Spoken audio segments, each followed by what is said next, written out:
السلام علیکم ملګرو، زه یم ابرار او تاسو ګورئ ابرار کرکټ ټي وي. ملګرو، د دورې آیرلینډ او انګلند د سیریز د فار د پاکستان د ټي 20 سکواډ اعلان وشو او په دې سکواډ کې سداسي لوبغاړي دي چې نه دي شامل شوي، نو په دغه وجه باندې فینز ډیر زیات غوسه دي.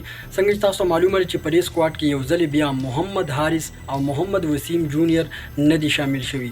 څنګه چې تاسو پته چې محمد حارث فکر د پاکستان په ټیم کې لازمي فکر دی، خو په دې سکواډ کې نه دی شامل. که وګورو د دورې آیرلینډ او انګلند د ټي 20 سیریز د فار چې کوم سکواډ اعلان شوی نو په دې کې به شامل وي کپتان بابر اعظم، ابرار احمد، اعظم خان، فخر زمان، حارث رؤوف، حسن علي، افتخار احمد، اماد وسیم، محمد عباس افریدی، محمد عامر، محمد رضوان، محمد عرفان خان نیازی، نسیم شاه، سائم ایوب، سلمان علی آغا، شاداب خان، شاهین شاه افریدی او عثمان خان. نو دا به وي د دورې آیرلینډ او انګلند لپاره د پاکستان کرکټ ټیم اتلس کسیزه لوبډله د انګلند او آیرلینډ سره چې کوم ټي 20 میچونه دي نو د هغې سیریز دپاره د پاکستان د اتلس کسیزه لوبډله اعلان شوې ده. ستاسو په خیال پاکستان کرکټ بورډ چې دا کوم سکواډ اعلان کړی دی نو دا ټیک دی او که نه؟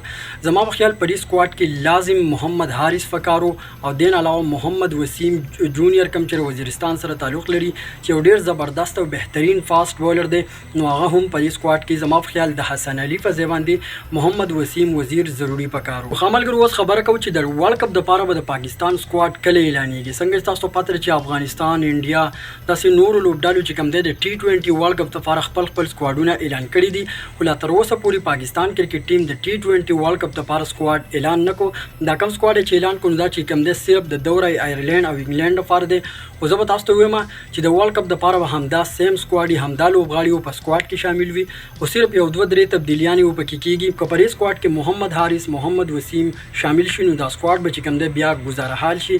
دین علاوه ستاسو په خیال په دې سکواډ کې کوم داسې لوبغاړی فکر دی چې هغه په دې سکواډ کې نه دی شامل او فکر دی، نو دا باره کې راته تاسو هم کمنټ ضروري وکړئ. که وګورئ نو دا پاکستان کرکټ بورډ ډېره نالایقي ده چې د اوسه پورې د ورلډ کپ دپاره سکواډ اعلان نه کړو او د کرکټ مینوالو سره ډېر زیاتې دي. څنګه چې تاسو پته چې د ټي 20 ورلډ کپ دپاره تقریبا ټولو ټیمونو خپل سکواډونه اعلان کړي دي، خو پاکستان کرکټ بورډ لا تر اوسه پورې د ټي 20 ورلډ کپ دپاره سکواډ نه دی اعلان کړی. نو دا به وي د آیرلینډ او انګلند د ټي 20 سیریز دپاره د پاکستان کرکټ ټیم ټي 20 سکواډ.